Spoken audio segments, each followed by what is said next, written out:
ফিরে এলাম বিরতির পর। শীতের আহাত থেকে রক্ষায় কম্বল বিতরণ বাংলাদেশে কার্যত আব্দুল আজিজ এবং মেহরুন নেছরা ফাউন্ডেশনের পক্ষ থেকে কম্বল বিতরণ করা হয়। শীত বস্ত্র তুলে দেওয়া হয় বিভিন্ন অসহায়দের মধ্যে, কারণ প্রচন্ড শীত পড়েছে। তারই সঙ্গে এই শীতবস্ত্র তুলে দিয়ে সহায়তার হাত বাড়িয়ে দিলেন বাংলাদেশের আব্দুল আজিজ এবং মেহরুন নেছরা ফাউন্ডেশন। ধনুয়াখলা ডিগ্রি কলেজ মাঠে কম্বল বিতরণ অনুষ্ঠানের আয়োজন করা হয়। উপস্থিত ছিলেন কুমিল্লা মহানগর আওয়ামী লীগের সাংগঠনিক সম্পাদক এবং জাগ্রত মানবাধিকার প্রতিষ্ঠাতা ডক্টর তাহসিন বাহার সূচনা। ফাউন্ডেশনের উপদেষ্টা শফিকুর রহমানের সভাপতিত্বে অনুষ্ঠানের আয়োজন। সেখানে উপজেলা মহিলা vice chairman advocate Hosne Ara Begum বকুল থেকে শুরু করে অন্যান্য বিশিষ্টরা উপস্থিত ছিলেন।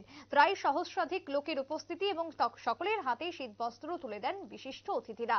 আজকের শীতবস্ত্র প্রদানকে কেন্দ্র করে ডক্টর তাহসিন বাহার সূচনার কি বক্তব্য উঠে এসেছে শুনুন। শীতে কষ্ট পেতে দেখলে তাদেরও কষ্ট হয়। তো এই সুন্দর এই মানবিক কাজটা যারা আয়োজন করছে,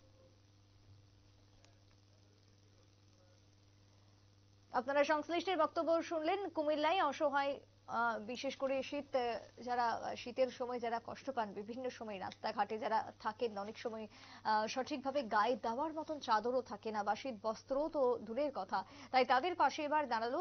শীতার্তদের মাঝে কম্বল বিতরণ করলো বাংলাদেশের একটি বিশিষ্ট সংগঠন, যারা সাহায্যের হাত বাড়িয়ে দিয়েছে শীত কাতুরেদের জন্য। এবং দুস্থদের মধ্যে কম্বল বিতরণ অনুষ্ঠানে উপস্থিত ছিলেন প্রায় সহস্রাধিক অতিথি বা লোক, যাদের মধ্যে বিতরণ করা হলো কম্বল। একটা বিরতির পর ফিরে আসছি, সঙ্গে থাকুন।